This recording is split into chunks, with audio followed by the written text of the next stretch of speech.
kulanti wacan oo wanaagsan saaxiibayaasha qiimaha badan ku soo dhawaada Wajawa Media halkaad ka helaysaan warar sugan xogo sax ah iyo falanqeyn qiimo badan anigu waxaan ahay Cabdiraxmaan Wajawa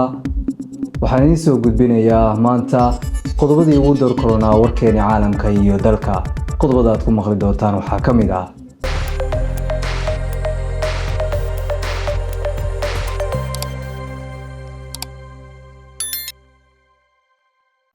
dagaal qaraar oo ka qarxay gobolka Sanaag iyo ciidamada Somaliland oo weerar ku qaaday deegaanada Shidan iyo Waqdariya kulaha mustaqbalka oo ku dhawaaqay shirweyne 10 Abriil waxaad kaloo barnaamijkeena ku maqli doontaan war degdeg ah Tehran oo gubanaysa madaxtooyada oo la weeraray xaaladda abaareed ee Soomaaliya oo sii xoogaysatay khasaare nafeedna sababtay Somaliland oo baaq nabadeed ka soo saartay dagaal ka dhacay gobolka Sanaag qodobadaas iyo qodobo kale ayaan ku soo qaadan doonaa wararkeeni Wajawa Media u diyaar garoobay iyo faahfaahsan rabtaa inaad la jaan qaado xabaaraha dunida tiknoolajiyada baraadinaysa qalab tayo leh oo aad isku haleyn karto haddaba ku soo dhawow hadaf technology halkan waxaan kugu diyaarinay laptopyo tayo leh mobilada ugu casrisan oo ila jiraan agabkooda shaashadaha waaweyn iyo dhammaan qalabka IT-ga aad ugu baahan tahay shaqadaada iyo gurigaagaba haddii aad tahay qof ku jira saaxadda warbaahinta gaar ahaan baraha bulshadu waxaan ku haynaa mikrofoono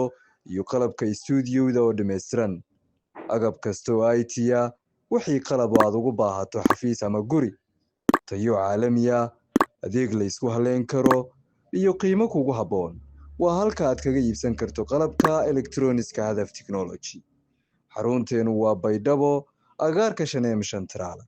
asugin maanta soo booqo hadaf technology hirka tiknoolajiyada mustaqbalka hadafkeenu waa inaan kugu xirno mustaqbalka tiknoolajiyada nagala soo xiriir taleefanada shaashadaha kaaga muuqda waxaynu ku bilaabaynaa wararkeena maanta ciidanka waqooyi bari oo qabsaday Waqdariya iyo dadka ka soo jeeda beesha Daarood oo loogu baaqay inay isaga baxaan waqooyi galbeed wararka naga soo gaaraya furimaha dagaalka ee gobolada waqooyi ayaa sheegaya isbedel weyn oo dhanka maabka dagaalka ciidamada difaaca ee waqooyi bari ayaa si buuxda ula wareegay fariisamihii muhiimka ah ee Waqdariya kadib markii ay halkaasi ka saareen maleeshiyaadka ciidanka maamulka waqooyi galbeed dagaal xoogan oo saacadihii la soo dhaafay ka dhacay deegaanka Waqdariya ayaa sababay in maleeshiyaadka waqooyi galbeed ay ka cararaan fariisamihii ay ku lahaayeen aagaas saraakiisha ciidanka waqooyi bari ayaa sheegay inay hadda gacanta ku hayaan amniga deegaanka iyagoo ku sifeeyay kooxaha ay ka saareen kuwa taageero ka hela dibadda gaar ahaan ay ku xiran yihiin xiriirka Yahuudda si ay u daciifiyaan midnimada dadka deegaanka wixii daarooda ee Somaliland gudaheeda ku jira 15 dhanka kale waxaa soo baxaya baaqiyo xasaasi ah oo loo dirayo dadka ka soo jeeda beesha Daarood ee ku sugan magaalooyinka iyo gobolada ay maamusho waqooyi galbeed baaqan ayaa xambaarsan digniin culus oo ah in dadkaasi ay si degdeg ah uga soo baxaan deegaanadaasi si ay amnigooda u ilaaliyaan in xaaladdu ay hadda marayso meel xasaasi ah oo aan la damaanad qaadi karin badbaadada dadka la haysto maamulkaasi maamulo in talaabadan ay timid kadib markii la dareemay culeysyo iyo bartilmaameedyo ka dhan ah dadka deegaankaasi ku sugan xaaladda gobolka ayaa ah mid aad u kacsan iyadoo guusha laga gaaray Waqdariya ay wax badan ka bedelayso loolanka ka jira gobolada waqooyi waxaan indhaha ku hayn doonaa wixii warar ay ka soo kordha dhaqdhaqaaqyada ciidanka iyo xaaladda dadka rayidka barnaamijyadeena dambe ayaad ku maqli doontaan golaha mustaqbalkana wuxuu ka dhawaaqay shirweyne 10 Abriil golaha mustaqbalka Soomaaliyeed ayaa ku dhawaaqay in 10 bisha Abriil ay qabanayaan shirweyne ballaaran oo lagu aransanayo xaaladda siyaasadeed ee dalka inkastoo aan weli la shaacin goobta rasmiga ee lagu qaban doono shiray goluhu ku yeesheen magaalada Muqdisho caasimadda dalka ayaa lagu go'aamiyay qabashada shirweynahan sida lagu cadeeyay war-saxaafadeed ka soo baxay kulankaasi golaha ayaa sheegay in shirkan uu yahay mid loogu tashanayo mustaqbalka dowladnimada Soomaaliya gaar ahaan muranka ka taagan arrimaha doorashooyinka iyo dib u eegista dastuurka goluhu wuxuu tilmaamay in go'aankaasi shirweynaha la qaatay kadib markii ay burbureen wadahadalo u socday iyaga iyo madaxweynaha Soomaaliya kuwaasi oo la xiriiray heshiis laga gaari lahaa hanaanka doorashooyinka labada dhinac iyo midba midka kale ku eedeeyay mas'uuliyadda fashilka wadahadaladaasi madaxweynihii hore ee Soomaaliya Shariif Sheekh Axmed oo ka mid ah hoggaanka goluhu ayaa sheegay in shirweynuhu yahay tilaabada xigta maadaama sida uu hadalka u dhigay aanu arrimo miradhal ah ka imaan dadaaladii wadahadalka. Goluhu wuxuu qaatay go'aana in maadaama madaxweynuhu aqbali waayey wadahadalkii, tilaabada xigta ay noqoto shirweyne. Waxaa lagu ballamay in shirweynuhu qabsoomo 10 Abriil, goobtuna dib ayaa laga shaacin doonaa, ayuu yidhi Shariif Sheekh Axmed. Golaha ayaa sidoo kale xusay in ujeeddada shirkan ay tahay badbaadinta dowladnimada Soomaaliyeed iyo in xal siyaasadeed laga gaaro khilaafaadka ka taagan doorashooyinka iyo dib u eegista dastuurka. Go'aankan ayaa yimid kadib burburkii wadahadaladii dhowaan u socday Golaha Mustaqbalka Soomaaliyeed iyo madaxweynaha Soomaaliya, iyadoo labada dhinacba ay isku eedeeyeen mas'uuliyadda fashilka wadahadaladaasi. Weli waxaad la socotaan wararkii Waajaba Media. War degdega Tehraan oo gubanaysa maanta, madaxtooyada oo la weeraray. Weeraro culus ayaa lagu beegsaday xarumaha taliska sare iyo aqalka madaxtooyada Iiraan ayaa laga soo sheegaya bartamaha caasimadda Tehraan, sida ay tabisay warbaahinta Israa'iil iyo wakaaladda wararka ee Associated Press. Warbixinada ayaa sheegaya in dhismayaal istiraatiiji oo dowladeed si toos ah loo beegsaday, kuwaasi oo ay ka mid yihiin xarunta madaxtooyada Iiraan, xarunta sirdoonka Iiraan, iyo aad u xasaasi oo ku dhow xafiisyada hogaamiyaha sare ee Iiraan, Ali Khamenei.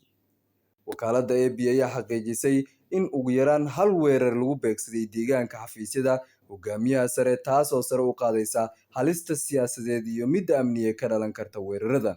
Ilaa hadda ma jiro war rasmi ah oo ka soo baxay dowladda Iiraan oo ku saabsan khasaaraha dhabta ah ama bartilmaameedyadaasi si rasmi ah loo xaqiijiyay.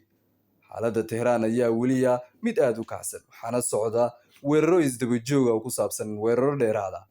Hay'adda amniga Israa'iil ayaa sheegtay in weeraradu ku socdaan Iiraan ay yihiin weeraro wadajir ah oo ay fulinayaan Israa'iil iyo Mareykanka, sida uu baahiyey warbaahinta Al Arabiya. Warbixintu waxay imaanaysaa xilli qaraxyo culus laga maqlay meelo ka mid ah caasimadda Tehraan, iyadoo sawirro iyo muuqaallo lagu arkayo qiiq ka kacaya xaafado gudaha magaalada ah.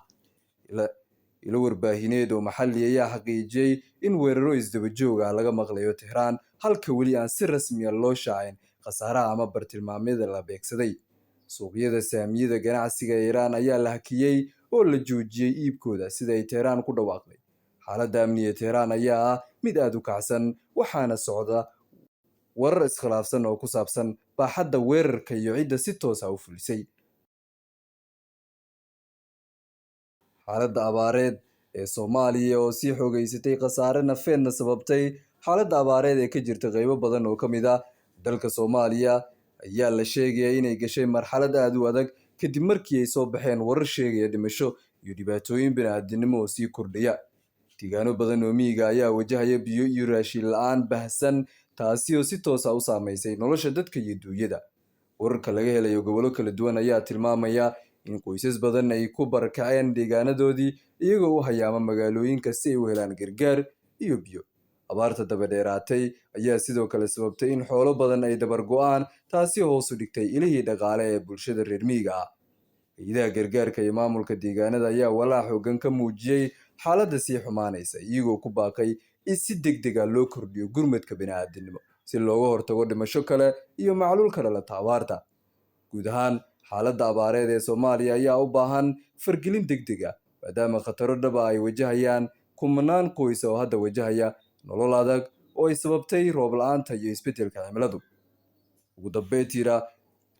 Somaliland baaq nabadeed ay ka soo saartay dagaalada ka dhacay gobolka Sanaag. Madaxweynaha Somaliland Cabdiraxmaan Maxamed Cabdilaahi Ciro ayaa baaq nabadeed u diray dad dagaal shalay ku dhex maray deegaanada Waqooyi iyo Shidan ee hoostaga degmada Laasqoray iyo gobolka Sanaag. Madaxweynaha ayaa ugu baaqay dadka dirirtu dhex martay in si degdeg ah u joojiyaan colaadda, isla markaana ay xasuusnaadaan xurmada bisha barakeysan ee Ramadaan, isagoo carabka ku adkeeyey inuu xaaraan yahay dhiigga muslimka, gaar ahaan xilliga la joogo bil ka mid ah bilaha ugu fadliga badan sanadka. Waxaan ugu baaqayaa inay dagaalka joojiyaan dadka halkaas isku laayay, waayo dhiigga islaamka waa la xaaraamtimeeyey, ayuu yidhi madaxweyne Ciro. Dhanka kale, wasiiru dowlaha wasaaradda arrimaha gudaha iyo amniga Somaliland Cabdirashiid Maxamed Axmed Magaalo ayaa isaguna diray baaq nabadeed oo la mid ah kan madaxweynuhu, isagoo sheegay in dagaalku dhex maray laba beelood, isla markaana ku adkeeyey inay si shuruud la'aan ah u joojiyaan dagaalka. Waxa uu tilmaamay in wasaaradda arrimaha gudaha ay ka go'an tahay in khilaafaadka lagu xalliyo wadahadal iyo isfaham, islamarkaana la dhooro dhiigga sharafta iyo walaaltinimada bulshada. sidoo kale xisbiga mucaaradka ee kulmiye ayaa baaq nabadeed u diray dadka ku dagaalamay shidan iyo waqdariya, isagoo sheegay inay aada uga xun yihiin in bisha ramadaan uu daato dhiig dad muslima walaalaha. xisbiga ayaa ugu baaqay xukuumaddu inay si degdeg ah u kala dhexgasho dhinacyada dagaalamaya, islamarkaana la abaabulo waayeelka iyo waxgaradka deegaanadaasi si xal waara loo gaaro. kulmiye waxaa kaloo uu ku baaqay in si degdega loo joojiyo dagaalka maadaama aan laga filanaynin wax natiijo wanaagsan ah, islamarkaana uu sii fogeynayo nabadda iyo wadahadallada bulshadu. dhinaca kale, maamulka waqooyi bari ayaa shalay ku eedeeyay dhankiisa Somaliland inay hurinayso colaadda ka taagan deegaanka waqdariya, iyagoo ku andacooday in dagaaladu halkaasi ka socda ay ka dambeeyaan fargelin ka timaada Somaliland. xukuumadda Somaliland weli si rasmi ah uguma jawaabin eedeyntaasi. waxaan guud ahaan daawadayaal halkan kusoo gabagabeynaya wararkii aad kala socoteen waa Jaba Media. fadlan subscribe saaran lana wadaag saaxiibadaada kale si ay u daawadaan. tan iyo kulantada buuxiisa la akhyaaray nabadgelyo.